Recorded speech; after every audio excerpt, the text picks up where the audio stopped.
Let's fill out the North Carolina boat bill of sale together and do it in a way that holds up when it's time to register the boat and transfer the title. Start at the top with the date of sale. Then the seller's details. In our example, that's Anna Baker, with her address, phone, and email. Then the buyers, Ben Carter, with the same. 2 quick habits. Enter each name exactly as it appears on that person's ID and on the title. A nickname or a typo can stall the transfer later. And don't leave a line blank. If something doesn't apply, write NA.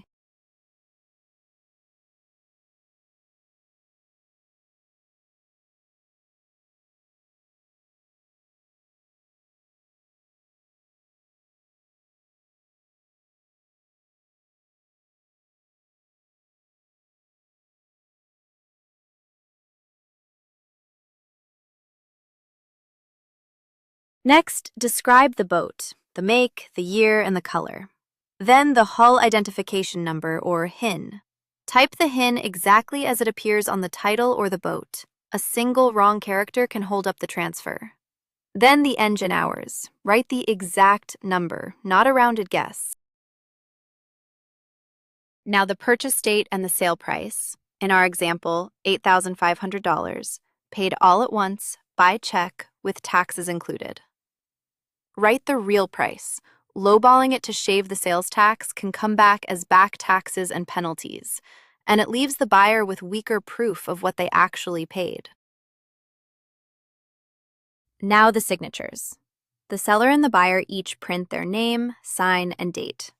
This form also has witness lines and a notary block. Use them only if your state requires it, or add a witness for extra proof. Then make 2 copies. Each side keeps a signed one. Welcome to this quick guide on completing a boat bill of sale in this state. Let's walk through exactly what you'll need to get this done right. First, you'll want to make sure you have the registration number on hand. This is the vehicle identification information required for your bill of sale, so keep that number close by. Next, let's talk about the title. If your boat is coming from out of state, you will need the original out-of-state title, not a copy, the actual original document. And the seller has an important job here. They must properly complete the transfer section of that title before anything moves forward. Now, here is something you will definitely want to plan ahead for.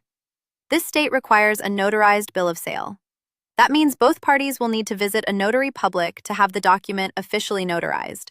So build that step into your timeline. Remember, this is general information, not legal or tax advice.